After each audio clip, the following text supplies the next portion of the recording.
Okay, just a refresher on how to use Weebly. So go to the internet and go to your address bar, type www.weebly.com, and that will bring you to the Weebly front home page.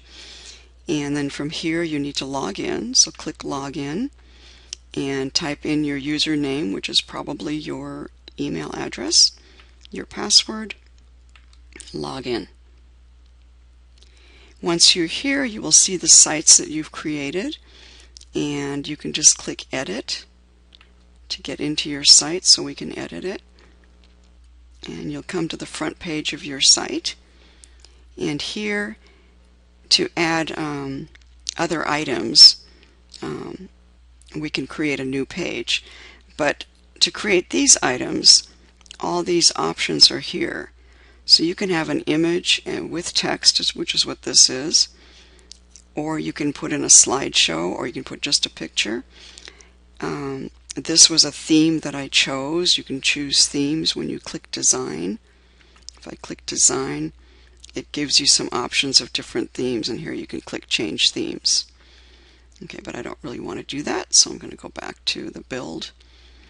And if I don't like this image, I have the option to put in something else, but I'm going to leave it because I'm fine with this image. So what we're going to do now is look at a new page, which I've already created, and as you create new pages, you can have them show up here on your menu bar. You also have the option to not have it show if that's what you prefer. So when you create a new page, you just click Pages, and you add a page if I'm going to put a new one. I'm not going to do that because I've already done it, but this is where you would do it. You would add page, type the name of your page, choose whether you want it to appear on that menu bar or not. If it doesn't appear, students can't click on it, so be careful of what you choose, and then save and edit. Okay, so then once you do that, and you go back to I'm going to go back to my page here. Once you do that, it will show here. So now I'm going to click on that page, and here I have a blank page. I've already dragged one text box in here, but let me just do it again so you can see what it looks like to do that. So I'm going to delete it. So you go here, and this is the one you'll probably use the most, especially if you want to link to things. So I'm going to drag the element in here, and now I have this option, click here to edit.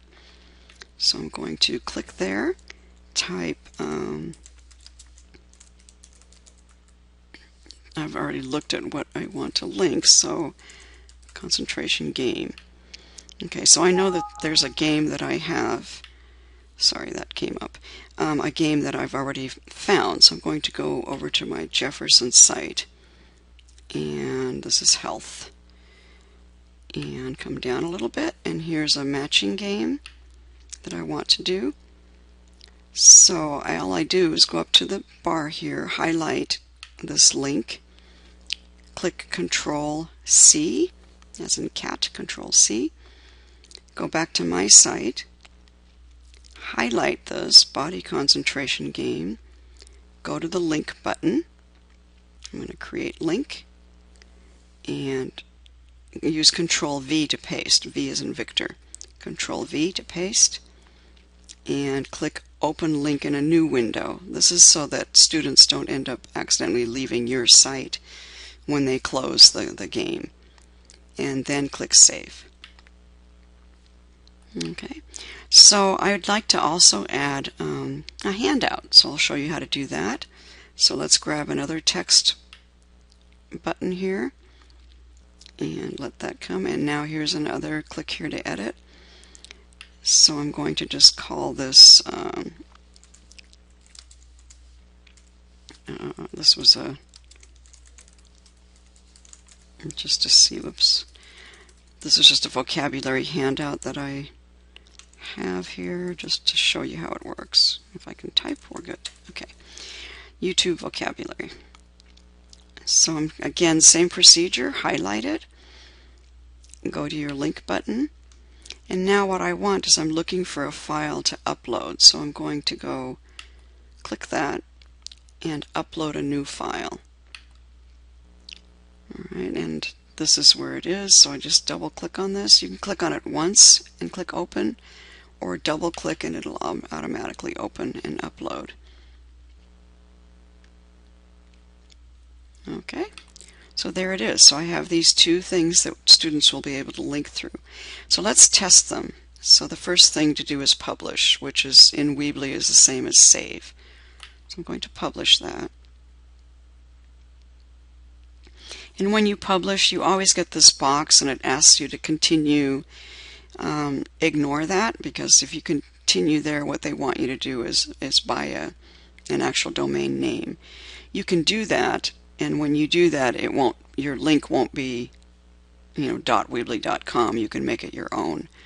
But since we're doing the free one, we're just going to use the Weebly extension. And this is the name of the site that your students will go to. So this is a link you would give your students to get to your page.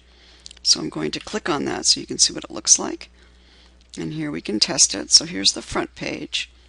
Here's our Weebly, what I'm calling Weebly tutorial page. And now let's just click on the links to make sure they're working. You should always test these things. Okay, that one looks like it's working fine. And you'll see that students, once they finish the game, when they close this, it's going to bring them back to your site. And that's because we put open link in a new window. Otherwise, they would end up closing the whole your site and it would have to retype the link to get back in. And then let's look at the document. They would click on that, and this is what students would do. It would ask them to open. So we click OK, and just wait a second and it'll open up, and there's your document. And again, they can close that window and it brings them right back to your site. Okay, so that's all you do for linking.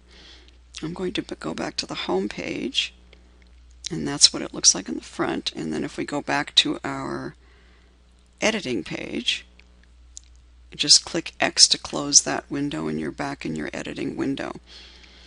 So in Weebly, you have some different things you can do here. You can add titles, you can add an image with text, which is what I did here.